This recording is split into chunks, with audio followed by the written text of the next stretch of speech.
In today's video, the new novel from US heavyweight Louise Erdrich's Caro de Roberto's queer feminist retelling of the Psyche and Eros myth, Migration and People Trafficking in The Road to the Salt Sea by Samuel Kolawole, AI sex robots are breaking up an Irish marriage, Hey Zoey by Sarah Crossan. She thought her abusive husband died in the final days of the Gulf War. Now he's back. Sirens of Memory by Puja. A Tunisian British family's secret is explored in Other Names, Other Places by Ola Mustapha. A cleaner's account of a murder in Clean by Alia Trabucoo. A Zambian lawyer takes on the case of a disappeared gay man in the Lion's Den by Iris Mwanze. Mother issues and sex work in Gifted by Suzuki. Chigozie Obioma's debut novel The Fisherman. A debut novel not to be missed, Grown Women by Sarah Johnson, and an anonymous author's account of her life in Beijing immediately before the Tiananmen Square protest. Hello and welcome to Gunpowder Fiction and Plot. My name is Scott. If you're new here, this is a channel where I review books, specifically new releases, literary fiction, and global literature. Now, if you're waiting for part 2 of my new books coming in 2025, it is coming, I promise. I've just been sick. That's why my eye looks really weird at the moment. I'm going to review these books from best to worst, and we're going to be finishing with a book that has so much mass appeal. If there is any meritocracy at all, this book will be massive in 2025. But that's the good end of this video. First, we've got to get past Gifted by Suzuki, translated from Japanese by Allison, Markin, Powell. A sex worker with mother issues has her mum come to stay with her, and this is such a surface novel. Things are dropped into this book and they're just not explored. What is it like to be a sex worker? How does your mother feel about your profession? That weird incident where she intentionally burnt you, can we have a little bit more of that? Maybe an emotional reaction of some kind. This is just such a lacking book, and the only reason I finished it was because it was so short. I kept waiting for things to be explored more. I thought it was setting up to something a bit bigger, but I'm really incapable of extracting the themes from this book to talk about. It was dire. Clean by Alia Trabucoo, translated from Spanish by Sophie Hughes. A girl is dead. Her housemaid is being interrogated. This whole book is basically an interrogation, and it is a classic question of literature. Just how reliable is our narrator? Do we believe her version of events?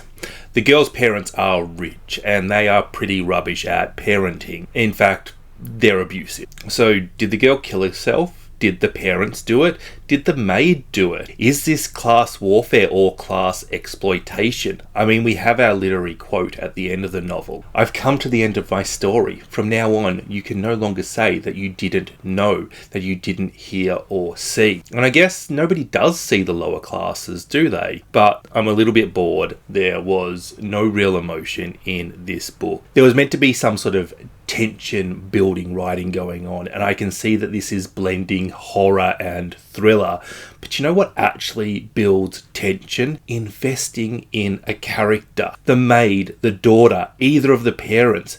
Make us like them or make us hate them. Make us invest in them. Make us care about their outcome. Build your characters. And if you give me an unreliable narrator, she does need to be charismatic. I want to compare this novel to Alias Grace by Margaret Atwood, because actually it's a very similar novel. I mean, we have a lower class worker accused of murder and we don't know if she's telling the truth. But in Alias Grace is just so easy to like. It's so easy to be seduced by her. You see why other people trust her. You can see how she could be lying. There's none of that in Clean. This one I think was really, really disappointing. And while I'm talking about somewhat blasé and disappointing thrillers, let's talk about Sirens of Memory by Puja. In the wake of the Gulf War, Kuwaiti bride Mariam leaves her abusive husband for dead after learning that she is pregnant. After hiding out in an Indian refugee camp, she is airlifted and builds a new life with Raj, who lost his wife during the Iraqi occupation. 25 years years later, this life is rocked when Mariam's past trauma returns to haunt them. I have lifted that paragraph straight from the blurb, and war, immigration, domestic violence, motherhood, all mixed together. It sounds like the sort of horrible book I can't resist. And I guess that description's accurate too. But the thing is, this is a thriller, and it is such a good idea for a literary fiction novel. It's so disappointing. It's surface level and simple. It's focusing on making the plot exciting when you need to make the plot tense. There isn't enough depth in this book. And by the way, if you're a literary fiction author who has a bit of writer's block, read a bunch of synopses for thrillers and then do a better job of writing them. Because when I started reading this, I was hoping that this would be a good emotional read to be treasured and not something that I should have picked up at an airport and left at the next airport. Still, it had a good plot. It kept me reading despite my disappointment into being tricked into reading a thriller. And I'm pretty good at giving up on books that don't work for me, and I was invested enough to finish this book. I worry that when I tell you that I'm reviewing these books in order of worst to best, you kind of might get the idea that the books improve gradually. Instead, what we're going to do is go straight from a pond full of slime into the good books, into novels I recommend. Although I will say this next one is a little bit lukewarm. I mean, it was a good book. I was happy reading it, but unfortunately, Hey Zoey by Sarah Crossan just wasn't memorable. It did all the basics well. Unfortunately, this book is going to be compared to Annie Bot, which is unfair. They're completely different books that both happen to contain AI sex robots. It's kind of like two authors were given the same writing assignments and came up with very different novels. Essentially, a woman in her 40s discovers her husband has a sex doll. This is the sort of sex doll that can talk back to you. It's got AI in it, that sort of thing. Anyway, as a result of the discovery of this doll, the couple begin to break up, and he is constantly offering to take the doll away from her as she is keeping the house. And by the way, I think that's a good rule. If you're the one that cheats, you lose the house. But she sort of delays handing the doll over him and starts to use the sex bot as a conversational companion to help her deal with the grief of breaking up with him. It was fun to read, and it was actually really funny in places too. The plot and the characters were well enough done, but still, I mean, I've said this before about a couple of the books in this video already, it's a bit surface. I love it when sci-fi speculates on what the next big ethical issue is that technology might create, and this really didn't. And I'll give you an example of what I found a bit disappointing about this book. Once Dolores finds out that David has purchased the sex robot called Zoey, it's hard to know what the exact grievance she has is. David is keeping it a secret from her. Is that the problem? Does she consider using the sex robot cheating? Or is it the large price tag, which does come close to a new car? All of these are legitimate grievances, but I don't know what the problem Dolores has with it. I'm not saying I disagree with Dolores getting upset, but different characters will get upset for different reasons. Is discovering Zoey different to finding your partner with a vibrator or a fleshlight? Is it different to finding out he's dating a human woman called Zoey? That wasn't explained or explored, which leaves you with a really low-stakes, sad girl comedy where one of the characters is an AI sex bot that says occasionally very logical but stupid stuff. It's a fun read, but it wasn't the read I was expecting, and that is my problem with this book. Now, I'm going to give you a proper warning. If you're on a no-buy year, these are the books that you don't want to know about. The Road to the Salt Sea by Samuel Kolawole. This is a story of one man's overland journey from Nigeria to, well, hopefully Europe, with people smugglers. And for the approximately one person watching this video who doesn't know, people smugglers are real pieces of shit. This is a novel exploring the immigration crisis and inequality within African societies. Inequality can take the form of money, power, privilege, or education in this novel. Our protagonist, Abel God, joins up with people smugglers out of urgency and desperation following an encounter with a sex worker at a hotel that he works at. He seems to be very aware of exactly who he was dealing with, but sometimes you don't have a choice and you just need to vanish. To bring this back to immigration, this novel has a quote which I think sums up the desire to move countries perfectly. No one leaves home unless home is in the mouth of a shark. What I really like about how this book explores the immigration crisis is, from where I'm sitting in Australia, the discussion revolves around Australia. Kolawole points out that this is an international issue with problems at every step of the way. And this novel really does look at the darkest parts of the issues too. Internment camps. And if you're smuggling people and are stressed about being caught with your cargo, what do you do? Especially as you're often paid up front. This is really quite a brutal novel, and I haven't mentioned a couple of the really quite horrible dark things that happen to these poor Nigerians. This novel is also full of metaphor. Our protagonist is called Able God, which I think most people can interpret themselves, but there is also a Ben 10, which I knew was a children's cartoon character, but not much more, but apparently Ben 10 is a bit of a shapeshifter, and that would fit his namesake in this novel very well. On the character side of things, Able God really does evolve as the novel progresses. The impact of everything that happens really creates a coldness where previously there was warmth. At the beginning of the novel, he helps the sex worker that triggers the chain of events that leads him to flee Nigeria. By the end of the novel, he wouldn't be so kind. On the negative side of things, Kolawole is throwing some pretty big punches. Some truly horrible things happen in this book, but there isn't that one scene that stays in your memory. If I say a husband makes his wife eat rice with rocks in it, well, if you've read the book, you know immediately what I'm talking about. That scene stays with you, and maybe it's unfair to compare Kolawole to Khaled Hassani, but this is what the book needs to elevate itself from a good book to a great book. It needs a scene that scars you. The Palace of Eros by Caro de Robertis. This is a trans-sapphic retelling of the Greek myth of Eros and Psyche. Eros is now the daughter of Aphrodite. However, Eros is not quite a woman.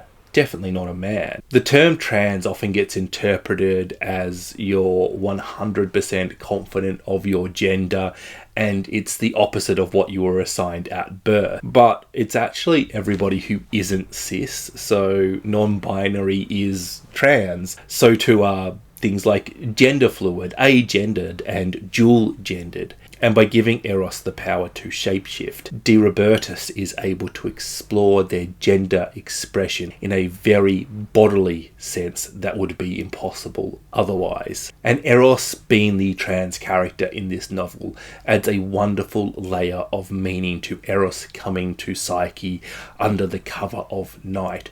Eros isn't showing their new wife their true self. Psyche, in contrast, doesn't realise that she is showing herself to her family when they visit. Paintings on the walls that she did of beautiful women, particularly Daphne as she is escaping the pursuit of Apollo and being transformed into a tree. She is hesitant to reveal to her mothers and sisters that her new husband is actually her new wife, but cannot show them her happiness or hint at her sexuality, but doesn't think to hide these things. Agency and domestic violence is another big theme in this novel. This book is almost a political argument for lesbians and other queer relationships. It is factually incorrect to say that domestic violence doesn't happen in queer relationships, and I'm going to go down a little rabbit hole and discuss that once I finish this review, because this was a novel that made me go down that rabbit hole of the internet and research myself. But in this novel, we are shown a relationship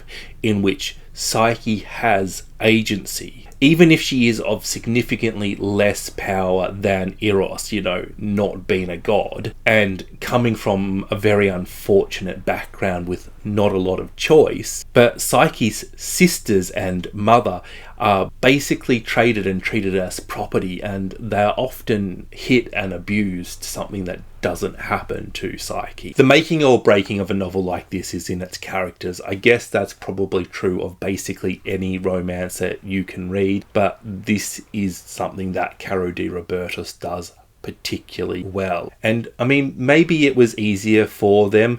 A lot of the side characters in this, such as Aphrodite and Zeus, we have pretty strong ideas about who they are before we pick up a book. Although I must confess, I knew fairly little about Eros and Psyche other than they were lovers before I read this book. On the downside of things, this book is a romance, which, while I loved the themes of this book and the character construction, it does follow a formula.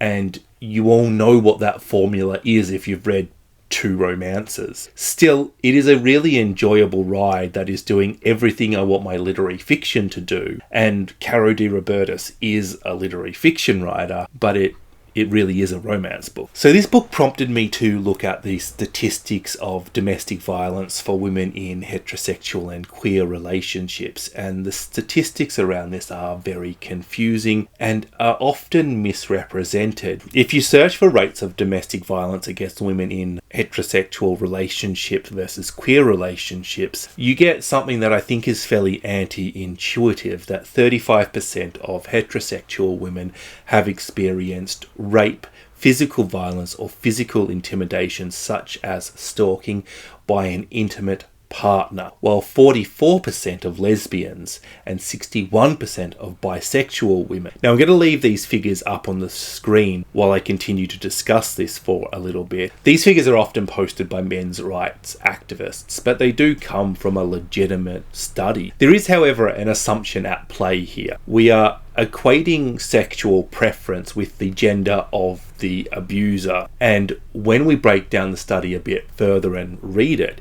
we find that it's mostly true for heterosexual women, with 98.7% of their abuser or abusers, sadly many people in this study were abused by multiple people, were exclusively men, while lesbians reported that their abuser, or again abusers, were 67.4% exclusively women, and 89.5% of bisexuals said that at least one of their abusers were a man. I want to make this very clear. What I have just said does not contradict the claim that women in queer relationships are more likely to be victims of domestic violence. What it does is point out that the data surrounding those claims is inconclusive and that more research needs to be done into this. And I believe the flaw in this is not about the study, but in the way information is dispersed. Now, these figures come from a 2010 study that was in Atlanta, Georgia. The report in question is 96 pages long, and it looks at a lot of things. For example, it looks at the rate of inter-partner violence when food insecurity is or has been an issue in the last 12 months. The simplification of this report into a snippet removes the nuance and understanding of the data. And probably much more concerningly, this is a report that was centering the victim and not the abusers, but the reporting of this is centering the abusers. And my point here isn't actually a lot to do with domestic violence. Look, whoever you are, gay, straight, man, woman, trans, whatever, treat your partners with respect and look for a partner that respects you. Help people who you think might be the victims of domestic violence by providing support or an escape path, and know when to respect their choices and when to call the police. And if in doubt, always put the safety of an individual above all else. We should have more shelters, and shelters aimed at a variety of different people. We should have better financial support for people forced to flee. Finally, I know a lot of people look at marriage as sacred and a lifelong commitment, but I would say that part of that commitment is not hitting your partner. And if your partner leaves you because you're abusive, then you ended the marriage, not the partner that is running. But none of that is covered in this report. That's my personal opinion. My point is that this information has not been communicated well, and it has turned credible science into a combination of disinformation and misinformation. And that is largely because people want to simplify things. It's not malice, and because we're also obsessed with laying blame.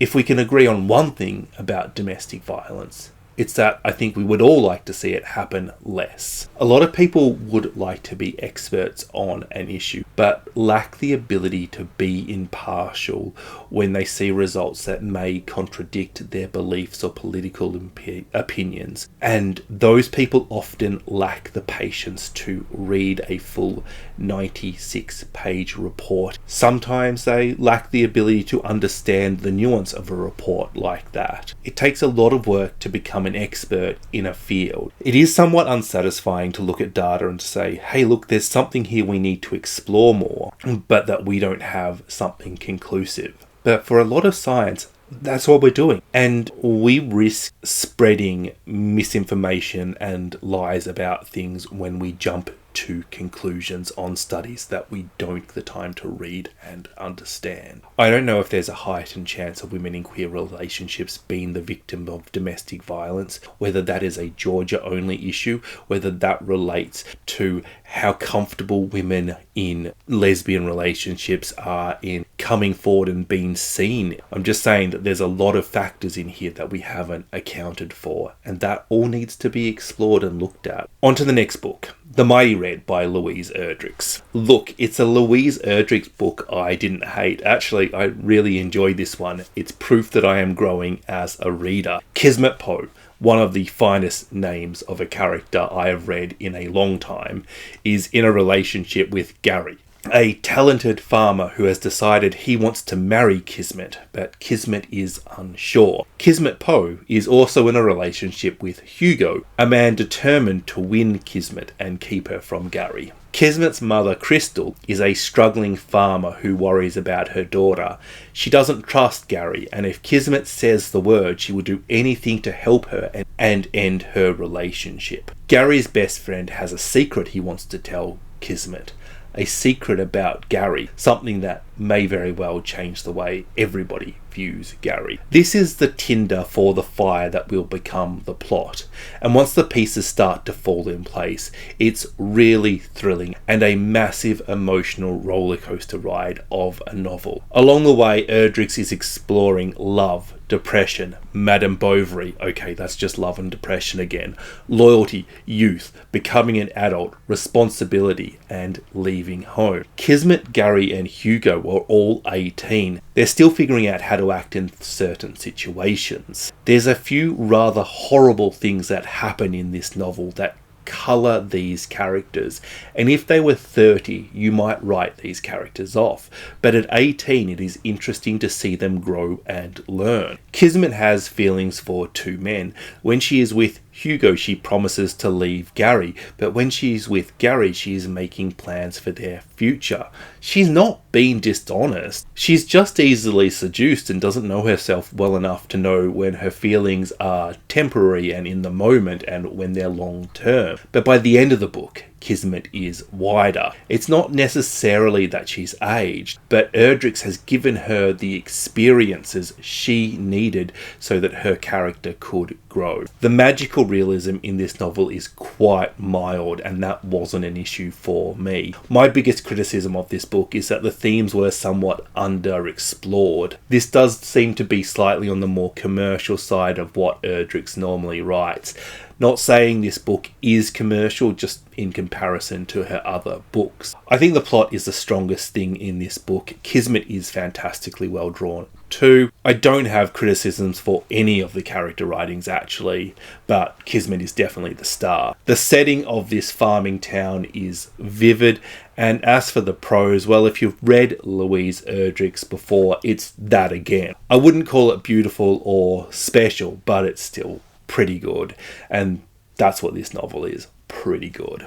Other Names, Other Places by Ola Mustapha is a coming-of-age novel told reflectively from the point of view of Nessie, the youngest daughter of a family that comes from Tunisia to England. Nessie is trying to fit in many different ways with her friends, her identity, and her family, where something isn't quite right, but she can't figure it out. There are some things about this novel that are really well done. Nessie does not like her father, and there's this story that keeps coming up in this book where the father arrived in England before the rest of his family to get things set up. But upon the rest of the family catching up with him, after he's done things like get them a flat, he hadn't cooked them a meal, and the mother, straight off a flight from Tunisia and being unfamiliar with English food and labels, tried to fry some burgers in ice cream thinking it was butter. It's the sort of silly story that families keep and recite, but in this novel it gets repeated and reinterpreted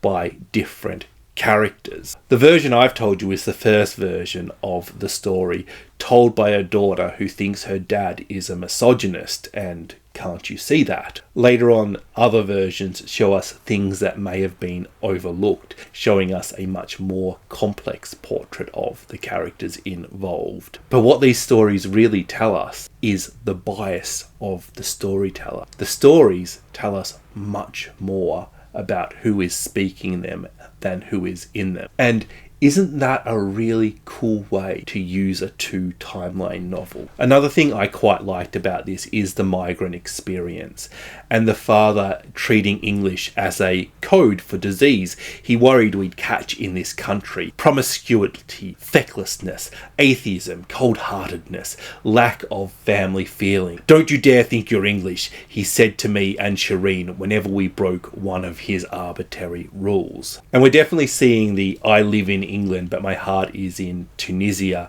that first generation immigrants experience. And now I'm going to finish the quote that I started before, which I think says a lot more about the second generation experience. "He should have saved his breath. We full well knew we weren't lucky enough to be English." Nessie struggles with her identity, trying to reconcile her place in the world with her various isms, the three big ones. But I love the Tunisian culture shock of racism, which demonstrates that racial attitudes in Tunisia and the UK don't match, and hence demonstrating that racism is a social construct. Nessie's identity struggles come up at that right time in her life too, when you're still figuring out who you are, late high school, early university. And with all this emotional coming of age stuff going on, Nessie is trying to figure out who Mrs. Brown is. It's pretty obvious that Mrs. Brown had some kind of relationship with her father, but the nature of that relationship is really hard to figure out. And that's because Nessie is our narrator, and she doesn't want to see what is obvious.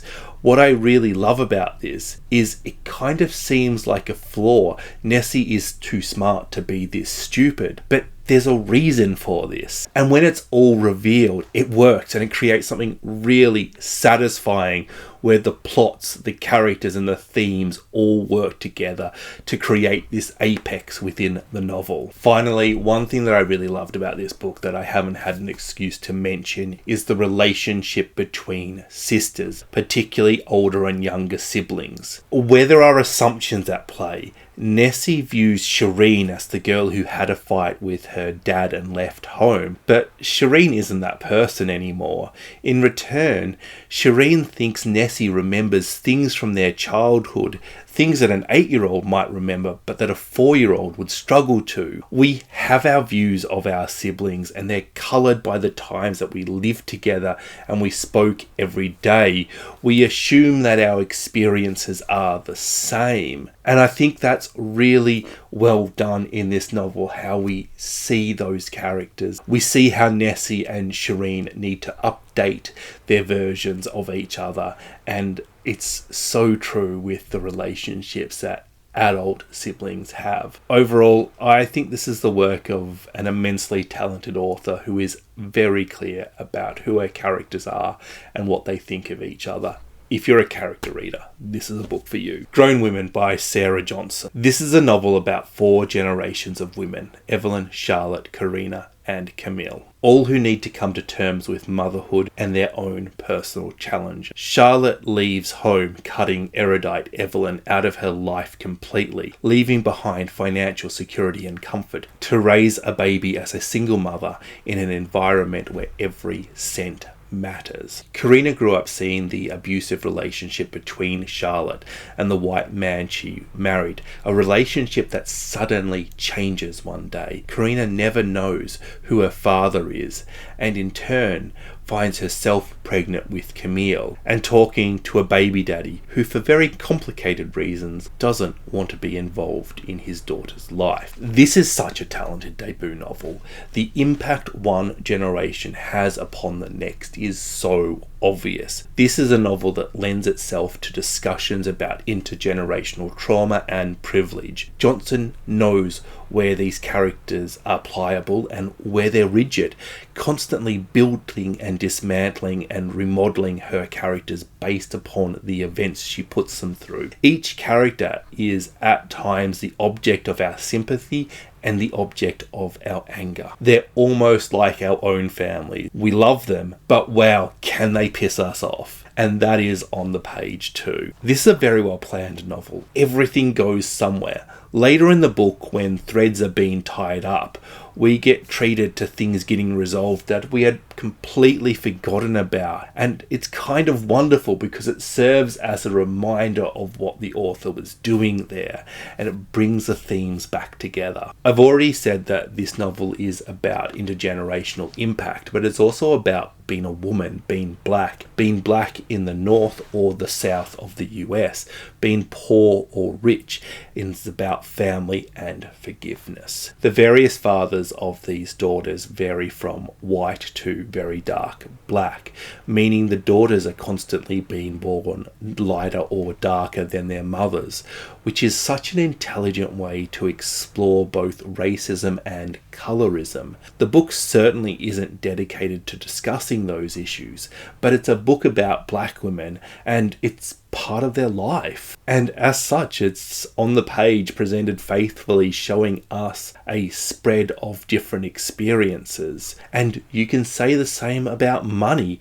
Evelyn is a college-educated professor with several non-fiction books in circulation. She is well more than comfortable. Charlotte is the complete opposite, but we see these women slowly grow their wealth over the generations too, demonstrating how one horrible event can push generations of family wealth backwards, and as such lead to growing inequality. I like to do my reviews by discussing the themes of the book, but that doesn't pay credit to how Johnson is able to explore her themes very thoughtfully without hitting you over the head with them. They're not particularly hard to see if you're looking for them, but she is interested in painting her characters' experiences. The themes almost feel accidental, except that they're clear and vivid. You could turn your brain off reading this one and enjoy the fantastic storytelling if you want it, but I don't recommend that approach. The Lion's Den by Iris Mwanze.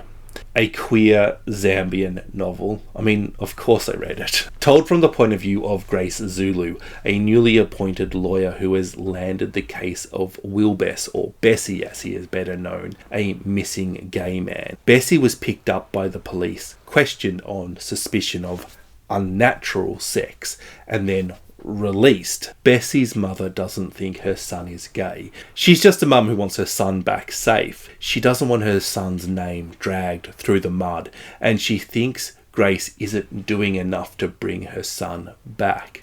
I think the character of the mother is such a well-considered and intelligently constructed character. She is pretty homophobic and it can be really hard to read, but she is also completely ignorant of the legal system and thinks Grace has much more power than she actually has. And I think that this is such a smart mirroring. She's never had to deal with the legal system. Yeah, it's always been there, but she's lived her life perfectly well without it. And the same is true for the LGBT community. She has these backward thoughts about both the legal system and about gay people, and she attacks Grace, calling her horrible things that really mirror the way she thinks and she talks about the queer community, demonstrating that ignorance creates distrust, which in turn creates hate. Grace wants what's best for Bessie, but that's not exactly a profitable pursuit, and the opinion of many of the lawyers in the industry is not exactly hopeful or charitable towards gay people,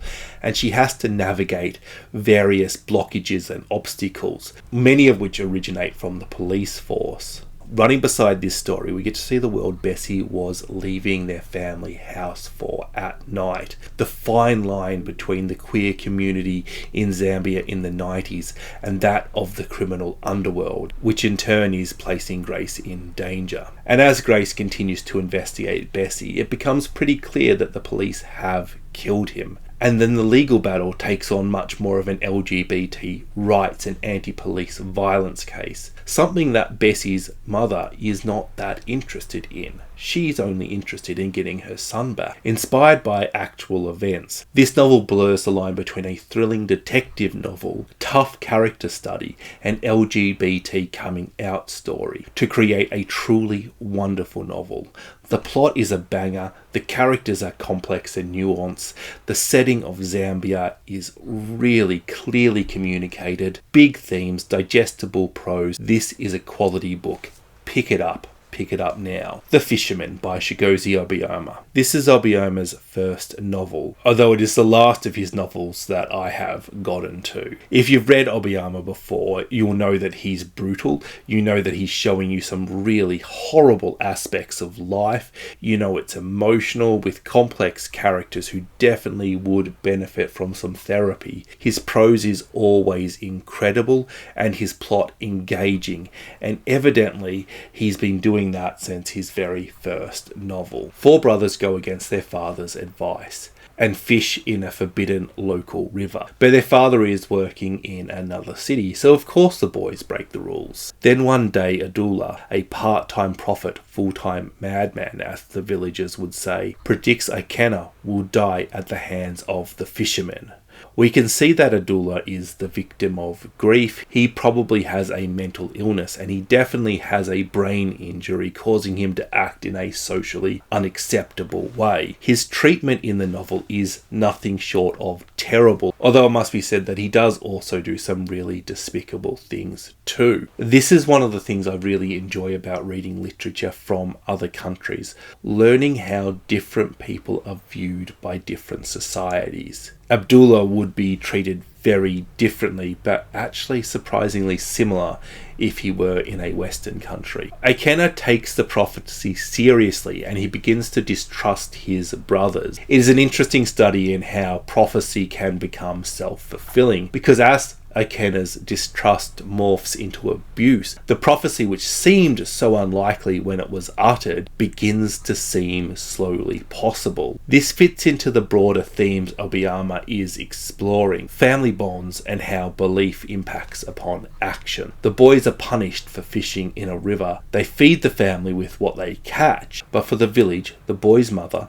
the boy's father, the curse is much more important. Fatherlessness is another theme explored because the boy's father is sent away by his employer to work in another town. He is absent from large parts of their life and blames himself for the scrapes that they get into. But you wonder, would it be any different if he was working at home? How many hours would he really be at home, and what impact could he have? This is one of these really brilliant novels that say quite a lot, but is also a little bit raw. It is definitely not a novel without its flaws. It can be difficult to follow in places, and the prose sways between sublime to clunky. The metaphors and layers, the depths that Obioma goes to, that is something that very few authors can do, and he is undoubtedly one of the most talented authors currently alive. But the novel does lack that consistency of brilliance. So as such, if you're one of those readers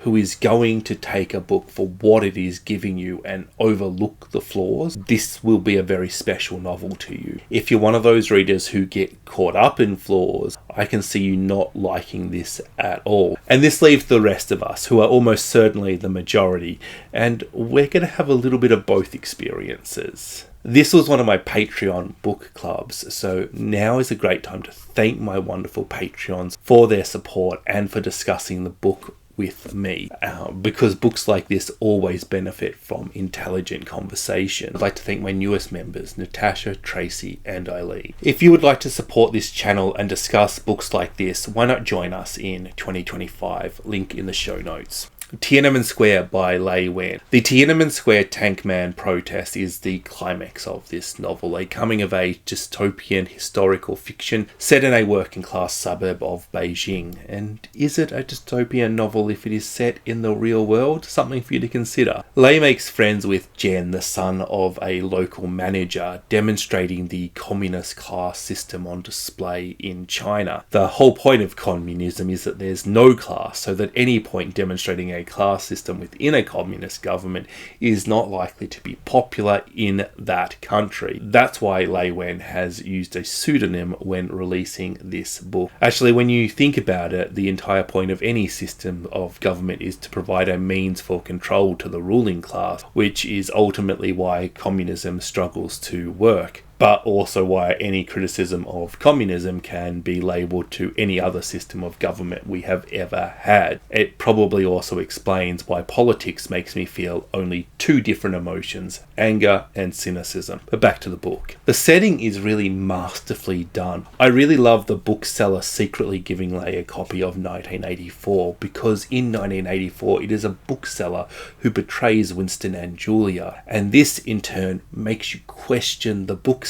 Even though he is committing an act of defiance against the government by passing on 1984, you still can't trust him, and that says so much about the society. And to build on the reader's knowledge of literature to create an atmosphere of distrust, it is very much trusting your readers, and it is just brilliant meta writing. Usually when a book mentions other books, I kind of roll my eyes. You know, I love books, obviously, that's the whole point of this channel, but what's the aim in listing a whole bunch of books in a novel? It is often pointless, but in this book, you know what the aim is. Gen's relationship with Lai allows feminist themes to be explored, and by the time Lai goes to university and makes friends with the quirky Madame Macau, we have a point of contrast. There is a lot to be said about friendship in this novel if you wanted to explore it and discuss it. Politically, Gen and Macau are opposites.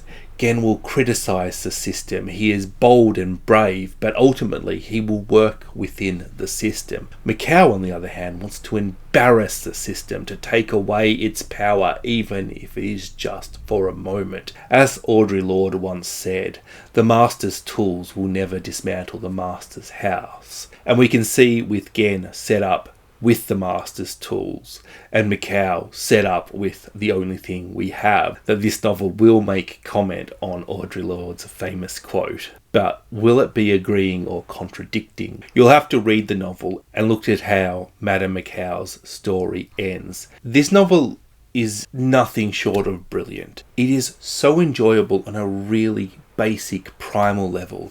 It has great plots, it has great character arcs, it is funny, it is just a good and satisfying read, but also it is saying so much about the world in which we live. Yes, it is critical of China, but there's a reason I think that this is a dystopian novel. It is a warning to the rest of us, not about China, but about our own government. This is a novel seeking to tell us about our past so that we can learn from it. This is a book that will stay with you. You'll find yourself in a month's or 6 months' time just stopping and pondering about this book, and you won't even realize how vividly it has stayed with you. The only thing I can see people not liking about this book is that it is a character-focused novel and not a history-focused novel, which is not a bad thing. It's just a preference. It's a little bit like saying sci-fi readers won't like romance because there's not enough sci-fi in it. It's just that sci-fi and romance are much easier to market to readers so that they know what to expect. Thank you for watching. Don't forget to like and subscribe.